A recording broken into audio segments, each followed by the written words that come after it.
हरे कृष्णा कृष्ण कृष्ण हरे हरे, हरे राम राम राम हरे हरे।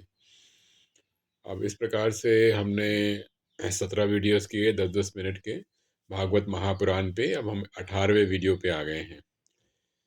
पिछले वीडियो में हमने देखा कि किस प्रकार से ब्रह्मा जी का विष्णु भगवान के साथ संवाद होता है, और अब हम आगे बढ़ेंगे। इससे पहले हम इस्कॉन के जो फाउंडर आचार्य हैं इसी भक्तिवेदांत स्वामी प्रभुपाद जी का बहुत बहुत धन्यवाद करते हैं, और उनसे आशीर्वाद लेके आगे बढ़ते हैं। तो जैसे विष्णु जी ने ब्रह्मा जी को बताया था, तो ब्रह्मा जी ने क्या किया, 100 साल तक उनने जो 100 सेलेस्टियल ईयर्स होते हैं उस पर उन्होंने ध्यान दिया, मेडिटेशन किया, और उनको ज्ञान प्राप्त हुआ। और जब ये हो गया तो जिससे वो कमल था वो एक 3 हिस्सों में डिवाइड हो जाता है, और फर्दर वो 3 हिस्सों से 14 हिस्सों में डिवाइड होता है। इस प्रकार से वो 14 हिस्से जो थे वो 14 अलग अलग के जो वर्ल्ड्स हैं वो क्रिएट होते हैं। इस प्रकार से ब्रह्मा जी इसके बारे में आगे बढ़ते हैं। तो ब्रह्मा जी सबसे पहले क्या करते हैं, वो 5 किस्म के अविद्या अविद्या यानी कि इग्नोरेंस क्रिएट करते हैं। पहला क्या होता है, उसको कहते हैं तमा। दूसरा होता है मोहम। तीसरा होता है महामोहम। और चौथा होता है तमिसरन।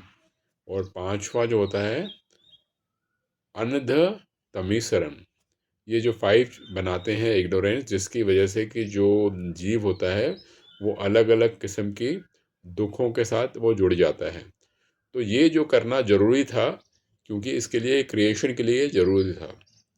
तो जो तमा जो है, जो पहला होता है वो इग्नोरेंस, वो है मतलब जब अपने आत्मा के बारे आपको ज्ञान ना हो, आपकी जो आध्यात्मिक स्थिति है और ईश्वर के साथ जो आपका रिश्ता है कि अब ईश्वर के आप दास हो, वो आपको ना मालूम हो, उसको कहते हैं तमा अविद्या। दूसरा होता है मोहम अविद्या, यानी कि आप जब सोचते हैं, जीव सोचता है कि वो एक भौतिक शरीर है, और वो अपने आप को और दूसरों को अलग अलग चीज़ों से एसोसिएट करता है। जैसे कोई कहता है कि ये ब्राह्मण है, या ये स्त्री है, ये पुरुष है, ये अमेरिकन है। ये इसको तब कहते हैं ये है मोहम अविद्या।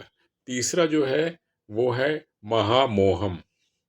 ये महामोहम कब होता है जब हम अपने जो जीव होता है वो भौतिक चीज़ों के साथ उसकी अटैचमेंट हो जाती है, उसको कहते हैं महामोहम।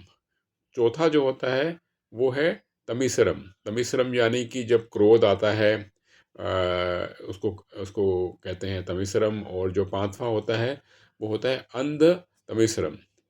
अंध तमिसरम जो होता है जब हमें मृत्यु के बारे में जब ख्वाब आता है और मृत्यु के बारे में हम सोचते रहते हैं, तो ये जो अविद्या है, क्योंकि आत्मा तो मरती नहीं है, तो ये जो है इसको कहते हैं अंध तमिसरम। भगवान जो हैं, कृष्ण जो हैं, वो सुप्रीम हैं। वो सबके मालिक वही हैं। वही हैं जो कि सब चीज़ को एक्चुअली में वो इंजॉय करते हैं, ना कि हम इंजॉय करने के लिए वही हैं। सब कुछ को कंट्रोल करने वाले वही हैं, और सब कुछ के जो स्वामी हैं वही हैं, ना कि जीव। जो जीव हैं वो एक बहुत ही एक टाइनी पार्ट है, एकदम बहुत बहुत छोटे हैं। तो जिस प्रकार से हमारे शरीर का एक हिस्सा हमारे पूरे शरीर के उपयोग के लिए होता है, उसी प्रकार से जो जीव होता है वो एक छोटा सा हिस्सा होता है ईश्वर के लिए। और ईश्वर का उसका काम होता है ईश्वर को ईश्वर की सेवा करना। इस प्रकार से वो जो जीव होता है वो ईश्वर के काम आता है और ईश्वर के वो सेवा में आता है। बट क्या होता है कि कुछ जीव जो होते हैं वो अपने आप को ही श्रेष्ठ समझते हैं, अपने आप ही समझते हैं कि वो ही सारे कंट्रोलर हैं।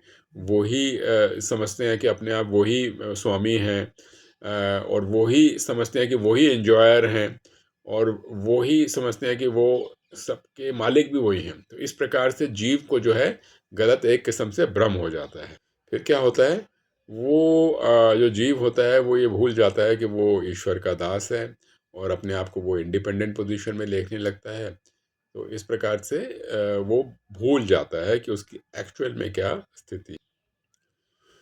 तो इस तरह की जो रचना जो ब्रह्मा ने करी थी, जैसे मैंने बताया आपको कि वो 5 अविद्या के आसपास की, जिससे कि जो जीव है वो पूरी तरह से भ्रमित हो। ये सब करने के बाद ब्रह्मा जो थे वो सेटिस्फाइड नहीं थे, हैप्पी नहीं थे, पर इस प्रकार से उनको बनाना था। तो ब्रह्मा जी ने इस तरीके से जो किया था वो उनकी एक किस्म से ड्यूटी थी, और ज़रूरी नहीं है कि उनको इससे खुशी मिली हो, लेकिन उनको इस तरीके से जीव की रचना करनी थी। इस तरीके से उनने जीव की रचना इन अविद्यों के साथ या लिमिटेशंस के साथ उनने करी थी।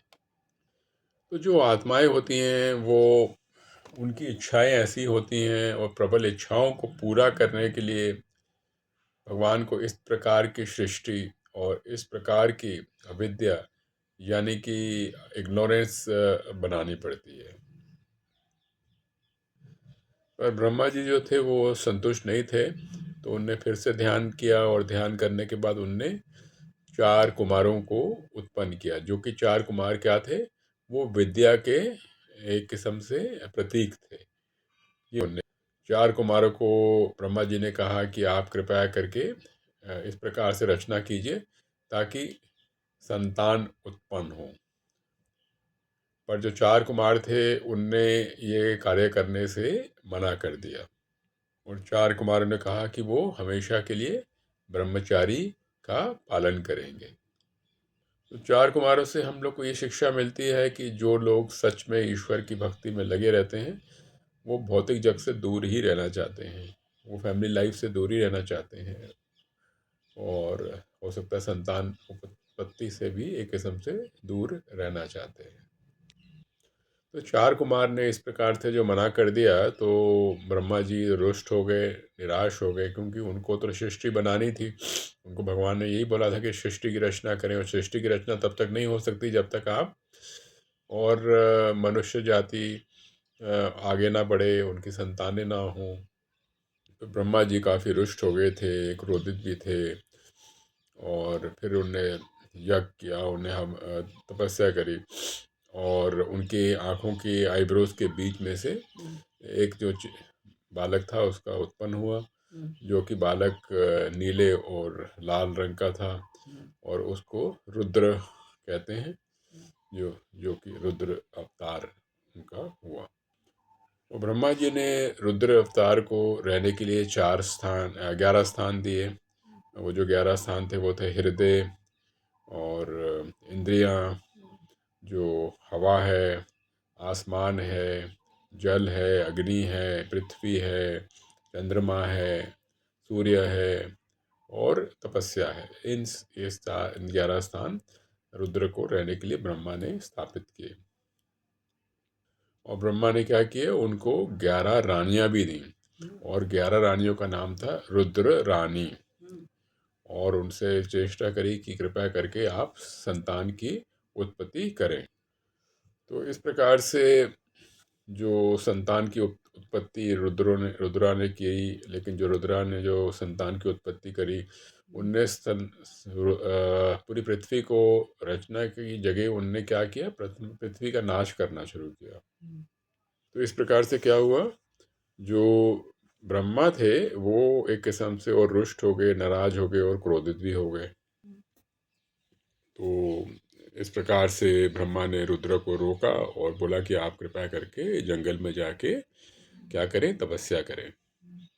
इसके बाद ब्रह्मा जी ने क्या किया, अपने शरीर के 11 अलग अलग अंगों से उनने अलग अलग पुत्रों को उत्पन्न किया, जैसे कि नारद हो गए, वशिष्ठ हो गए, दक्ष हो गए, भृगु महाराज हो गए, क्रतु हो गए, पुलसत्य हो गए, अंगिरा हो गए, अत्रि हो गए, मैरिचि हो गए, पुलहाला हो गए, तथा कर्दम मुनि हो गए।